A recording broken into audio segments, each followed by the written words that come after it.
Welcome to We Don't Have Cookies with your host, Jason Marshall.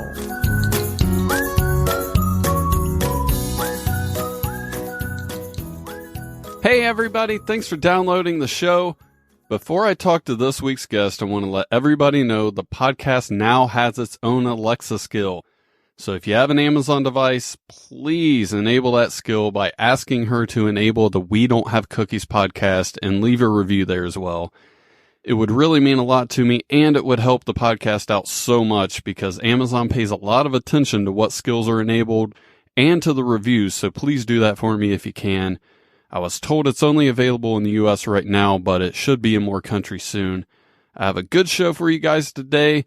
My guest is the first blind person in the world to write, edit, produce, direct, and star in a feature film unassisted. It's Australia's very own gough. I'm going to play a song by the Arrogant Worms called She Talks During Movies, and I'll be back. A little bit of rockin'. She had beautiful eyes, two of them, a nose on her face and arms of equal length. She walked pretty well and had most of her teeth. That a girl like her could like me was beyond belief. So we went on a date and had dinner. Man, you should have seen the way she ate those chicken fingers. We went to the theater, I was feeling loose. Then I discovered the terrible truth. She talks during movies. She just won't shut her mouth. She talks during movies. Popcorn spilling out. Well, the movie started and she didn't stop. Gums just kept a flapping, chalky, chalky, chalk. Then she turned to me and said, "You look tense." Told me and the whole theater how the movie ends. And as she loudly chewed her gum, she took out her phone and started talking to her mom. A guy in the back said, "You're not at home." She shouted, "Shut up, can't you see him on the phone?" She talks during movies. Still, she's kinda cute. She talks during movies. I wish she were a mute. I could not believe a girl like her go out with me. Now I know why she's single and why I have got to leave.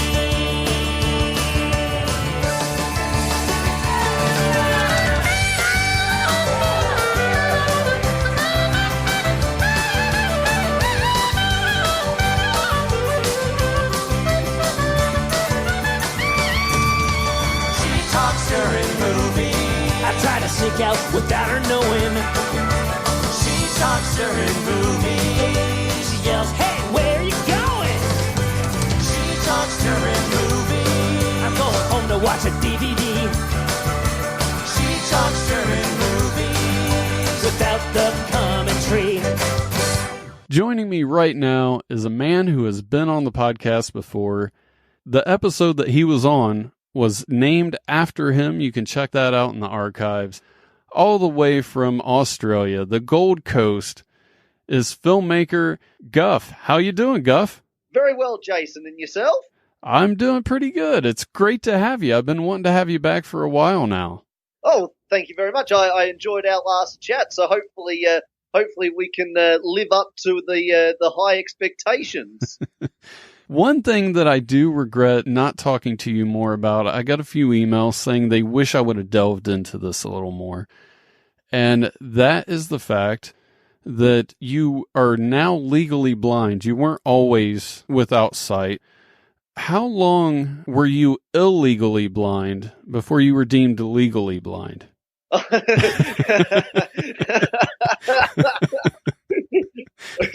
right, so how it went was when I was an infant, so about 12 weeks old, I had the whooping cough immunization, which, you know, most babies obviously have, and I had a bad reaction to that, which caused a hemorrhagic stroke, which is kind of like a brain hemorrhage type stroke situation, a bleed on the brain essentially, and that's what ruined my eyesight. So I've actually been legally blind since I was an infant, so I have no recollection of being able to see properly. So yeah, so when people say to me questions like, "Well, what can you see?" it's a question I can never answer because I've never been able to see properly. So I don't know what I can see compared to you, for example. So yeah, so essentially I've been legally blind since I was about 12 weeks of age. So as a little tiny baby. So it was the whooping cough immunization that ruined my sight. For some reason, I thought I must have read it somewhere and just got things confused. I thought you were around 10 or 12 when it happened, but you were just 10 or 12 weeks old. So yeah. So there have been a few different sort, like when I've done interviews with other people, they tend to get some of the facts a little bit mixed up. But no, I can assure you that I was just a little baby when it happened. It's I'm not too sure over in the States what the situation is with your immunization injections with babies, but yeah, it was the whooping cough one that was the one that I had that didn't, obviously, my veins in my brain didn't like it for some reason. So that's how I lost my eyesight. This has to be a difficult question for you to answer, and I understand if you won't be able to, but how do you think your loss of vision has affected your filmmaking as far as how it would compare to somebody else? Is there other senses that you believe have heightened above others that may give you an edge in other aspects of that? Yeah, absolutely. That's a really good question, because you're absolutely correct. So there are things, obviously, that I can't do. So, for example, when it comes to the little things like continuity, for example, I mean, was the bottle of water on the right-hand side or the left-hand side? I don't know. That's why I have to hire a guy, you know? So those little things and things like facial expressions and that kind of stuff, I'm never going to be able to tell very well. So I've got Simon, my right-hand man, to tell me that stuff. But when it comes to writing, for example, I think that because I've spent a lifetime listening to people, I think that's where my because everything I do is obviously dialogue heavy, because again, I don't have the budget for big action blockbusters, and again, with my eyesight, action's really not my genre, really. So my stuff is more dialogue based, and that's where the jokes sort of come from. I've spent a lifetime listening to people, so when I come to writing dialogue, I think I have a really good feel for the writing process and actually writing some really good dialogue and making it sound funny and sound how I want it to sound. And also that goes then into directing the actors. So when I'm directing the actors, I know exactly how that joke's supposed to be, and I listen for tones and inflections and to make sure that they're delivering it absolutely perfectly, which can drive some of the actors mad because, you know, I say, no, do it again. You need to be more up on that particular word. And even to the point, I know this might sound a bit strange, but when I'm directing some of, like in the last film we did, when I was directing Katie's monologues to camera, I'd close my eyes and just use my ears because I got Simon as my eyes anyway. So I'd just close my eyes and I'd just listen to what she's saying to make sure that it sounds absolutely spot on to what I want. And then when we edit, again, my ears are obviously very, very good, the sense of hearing. And so when we edit, again, I drive Simon insane because if I can hear a little tongue click or a pop, I'm like, man, we've got to edit that out. And he's going, what are you talking about? I can't hear a thing. I'm like, there's a tongue click in there. You've got to get rid of that click. And he's like, oh, for Christ's sake. And I drive the poor man insane. So, yeah, the other thing as well, which your listeners may not be aware of, when you're blind and vision impaired, your memory is actually very good because you have to use your memory all the time. So I have to remember things that you guys don't have to. So, for example, if I'm going somewhere that I've been before, let's say I'm walking down the street and I need to go to the 7-Eleven, for example, right? So I know that I got to go 3 blocks, and on the 3rd block will be the 7-Eleven. So I count each intersection as I go, and on the 3rd block I know I'm going to be at the 7-Eleven, things like that. So when it comes to remembering things, so I remember the scripts like perfect. I wrote them, but I mean, I remember them perfectly. So again, I drive the actors mad because if they mess up a word, I'm onto it straight away, you know. So, you know, that sort of thing. And just remembering, you know, the shot list and all that sort of stuff. I mean, I have it all written out and everything, and I've got my notes and everything with me,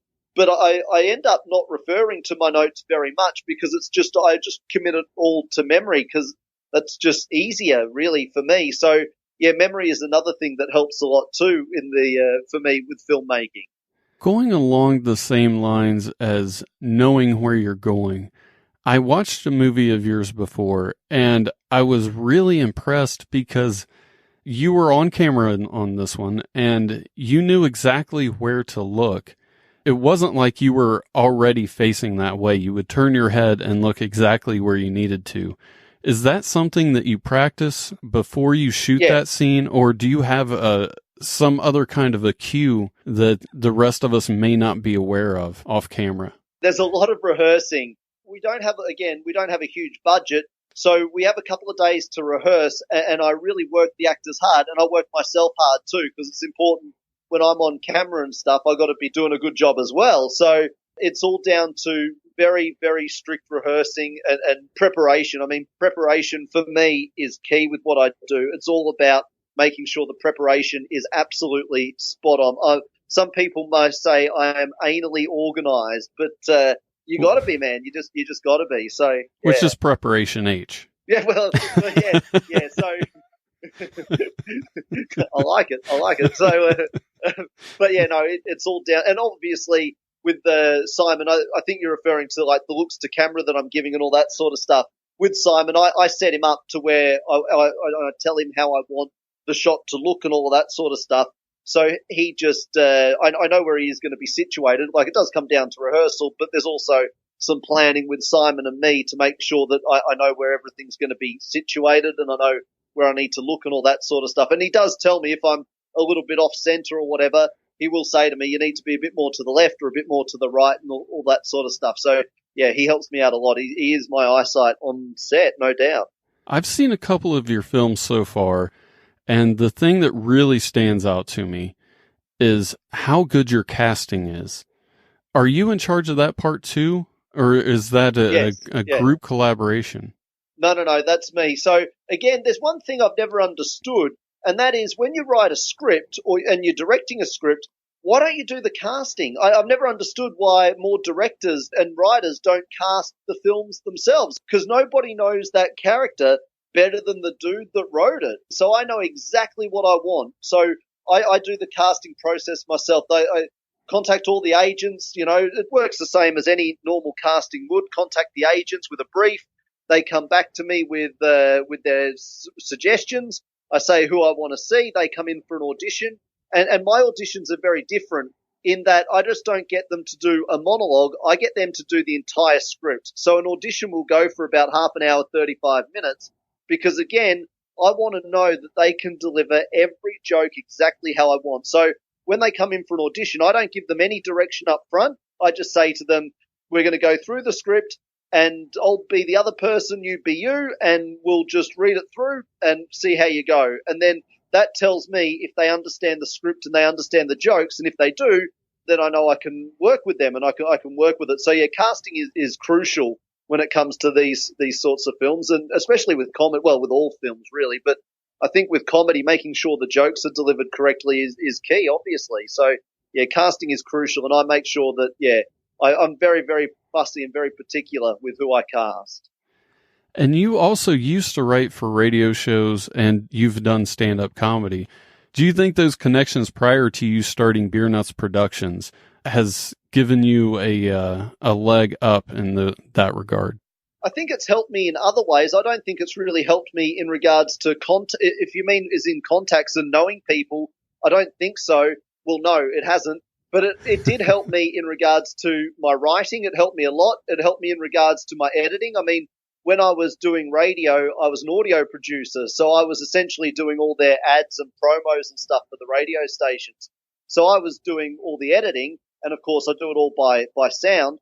And so when we edit the films, again, that's how I edit by sound. And then, again, Simon's my eyesight to make sure that everything syncs up and matches up real nice. So, and also with radio, I was directing voice talent. So, again, just making sure that the voiceover was what the client – I mean, if someone's going to be advertising a funeral home, for example, you don't want a happy and jolly voiceover. You need someone a little bit more mundane, a bit more reserved, you know. So it taught me a lot in regards to directing and editing with the radio, and with stand-up that was about writing and performance. So I think both of them were really, really handy, but not in regards to contacts, no. I think we just stumbled onto your next film.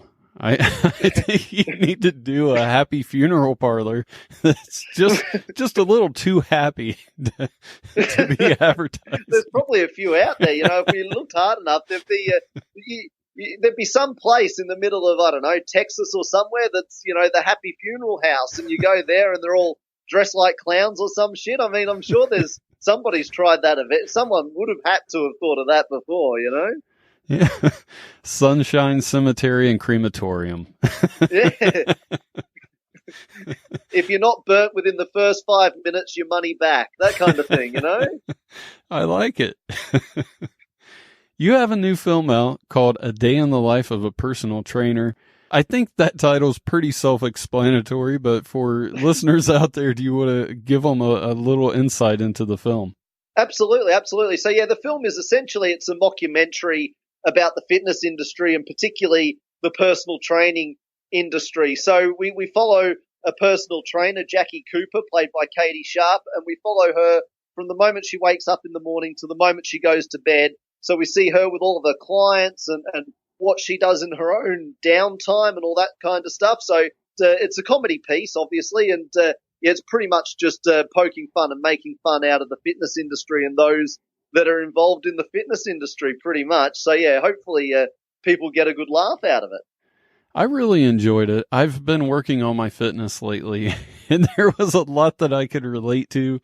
For example, when she was eating, you would talk about having bland, tasteless meals. there were a few times I thought, that's kind of what I had for breakfast this week. Well, it's important because, I don't know if you picked up on it, Jason. I'm sure you probably did.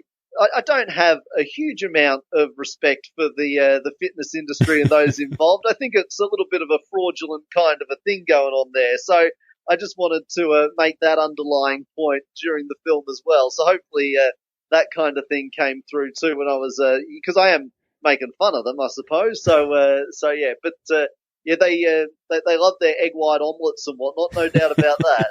I've had a lot of those in the last couple of weeks.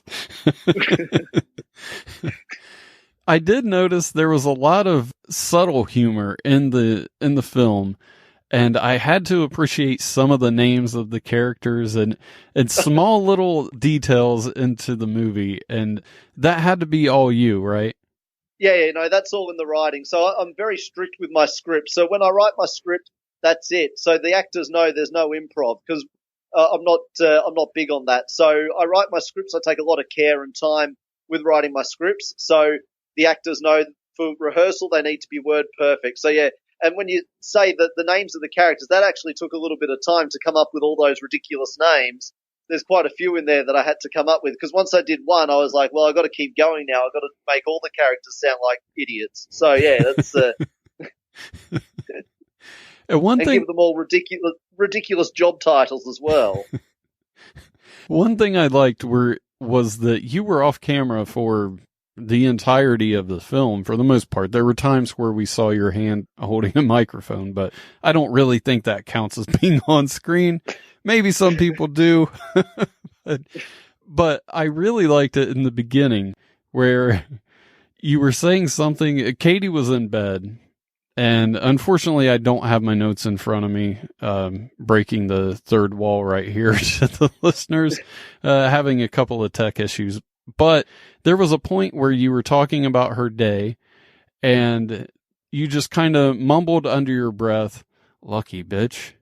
And, and speaking of breaking the third wall, she broke it and said something back to you. And I thought that was very funny. But at the same time, you didn't overuse that in the film.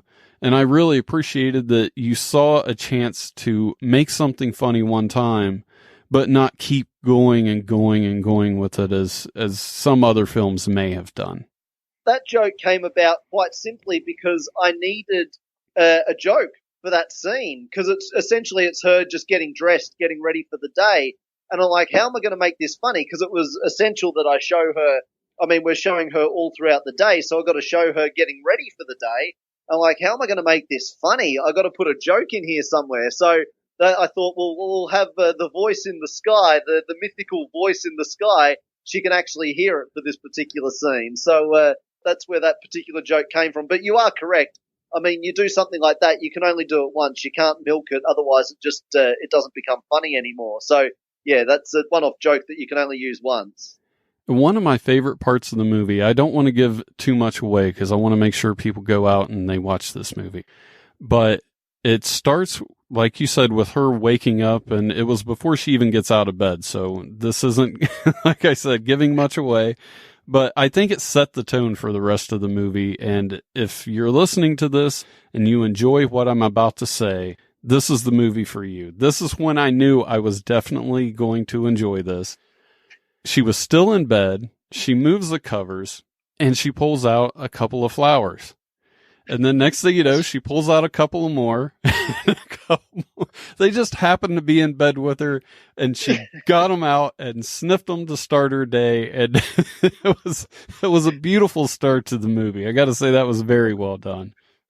Well, yeah, no, well, she's a flower arranger. Besides being a personal trainer, she's a hypochondriac and a flower arranger. So, you know, that's just par for the course, you know? So, yes, she had the pills with her as well, of course, because she's got to down a few of them to start the day as well. Do you remember? I'm sure you do, but do you remember the movie Airplane? Oh, I haven't seen that in a long, long time. That, yeah. Yeah, it's an old classic. Yeah. But for whatever reason, it just seemed very reminiscent to that. It was very well done. So I have to tell you that how much I love that while I'm speaking to you. I would feel really bad if we ended this interview without me telling you that. Oh, thank you very much. It's a lovely compliment to receive. That's I'm so pleased you enjoyed the film and you had a good laugh out of it. Well, I want other people to get a good laugh out of it and enjoy it as well. Where can they find it? Absolutely. So, yeah, beernutsproductions.com. So all people need to do is go straight to the Beer Nuts Productions website, which is beernutsproductions.com. And, they'll see it there underneath the movies tab. The very first one there is A Day in the Life of a Personal Trainer. And we got tons of other films there that people can enjoy, plus audio downloads that people can also download, like 20-minute audio sketches that people can, comedy sketches, obviously, that people can listen to and have a laugh. And we've also got a few books up there as well. So no matter what you're into, we hopefully have it all covered. And most of the stuff we do is comedy-based, so, to give people out there a good laugh. So, yeah, so A Day in the Life of a Personal Trainer, you just download it directly from beernutsproductions.com. Nice and easy, nice and simple. Before I let you go, I have a this or that scenario from our friends over at the This or That podcast. You can listen to them on iTunes and many other places. The scenario is, would you rather live on Elm Street from Nightmare on Elm Street or go to Camp Crystal Lake from the Friday the 13th movies? Well, it's a good question. I like the question. I think I'd prefer the camp, to be honest. I think I'd go with the camp because there's so many other activities you can do besides getting killed, you know? So, I mean, you could go canoeing and then get butchered, you know what I mean? Whereas if you're just on the street, on the Nightmare on Elm Street, you know what I mean? It's just a boring suburban street. So I'd prefer the camp, I reckon. I think we'd go, do some hiking and then, get our throat cut. So I think that'd be the way to go. I have to agree with you. If you're on Elm Street, I guess you could move, but I'm that is an option. I was going to say, when you see the next door neighbor getting killed, you might go, "Oh, this street might not be for me," and move to the next one. But that is true. I was going to say, I think there's more opportunity to escape from Camp Crystal Lake. You could always try to paddle away or run away, but you could get one of those. I don't know. You could get one of those, what are they called, where you paddle on the water, but it's one of the sitting up ones where you just move your feet like you're on a bike. You could be on one of them, and very, very slowly make your getaway. But I do like your positive spin on it. There are many other activities you can do at Camp Crystal Lake. You can try your hand at archery. You can do some fishing. You can go on a hike. Absolutely. So you could, catch a nice fish, and then you could, eat some nice fish and chips. And then, you get butchered. So, it's cool. So, you've got plenty to do, whereas you're just on a boring old suburban street. What are you going to do? Play hockey in the street? I mean, well, let's get outdoors and enjoy nature while we get killed. Yeah. You're just sitting around your house. There's no fun in that. I don't know. Well, it's like Drew Barrymore at the beginning of Scream. You remember the first scene? Yeah. She gets done in the first scene. I mean, all she was doing was making popcorn and minding her own business. I mean, I'm sure she would have preferred to be in the great outdoors having some fun before she gets slayed, you know? So, yeah. Well, Guff, it's been great talking to you. Where can people find you on social media?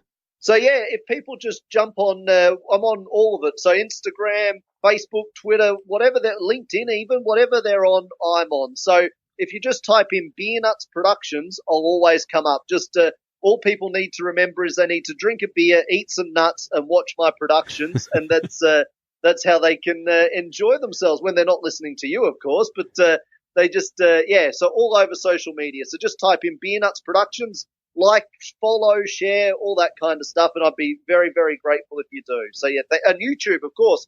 All the trailers and all the stuff we do. And there's even a few other little clips and everything on YouTube. So if people jump onto YouTube and they go onto Beer Nuts Productions and they go onto my channel, we'll see a bunch of clips. So there's lots of free clips as well that people can enjoy. So make sure you all hit up the YouTube as well.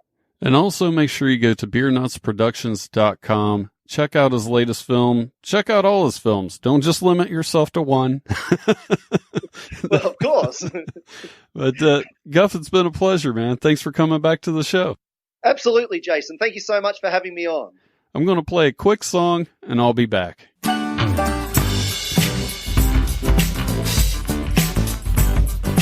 I is for the eggs that you eat. C is for the kangaroo with bouncy feet. A is for the otter in the sea. N is for the bird up in the tree. And T is for the house made of sticks. S is for my favorite number, which is 5. P is for tomato, and E is also for tomato. L, why not? It's for tomato, and one more L for that's the end. What's that spell? I don't know. I want to thank Guff for being on the show today. I'll have a link to his website in the show notes, so please go there and check it out. During the review, we were talking about how you can't use a happy voice when reading something about death. Well, I wanted to test that, so I made this ad. Hey, why are you sad? Did a friend or a loved one die? Turn that frown upside down and bring their body to the Sunshine Cemetery and Crematorium. They may have left you once, but bring them to us and we'll put them in the ground where they can never leave you again. And you can visit them anytime you want for hours. Don't have the money to burn on a burial? No problem. We'll burn their body and give you their ashes. We do it all, except for resurrections. So call now, 929-266-9342, and let your troubles rest in peace with Sunshine Cemetery and Crematorium.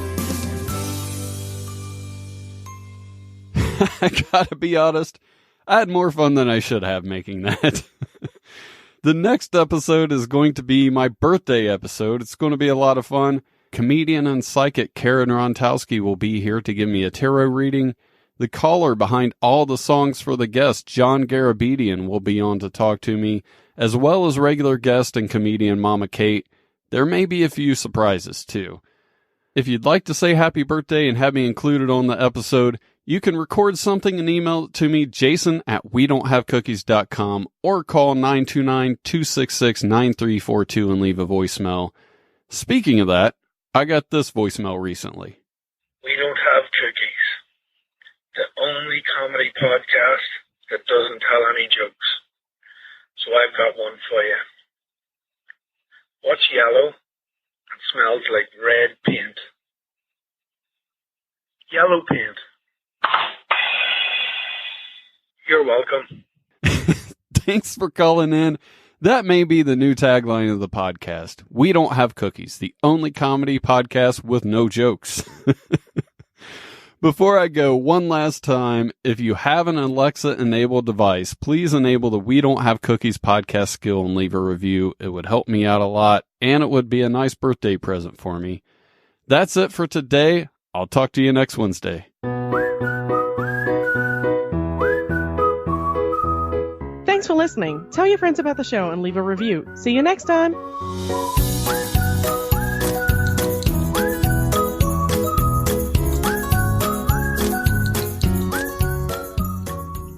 I don't know. That's why I have to hire a guy.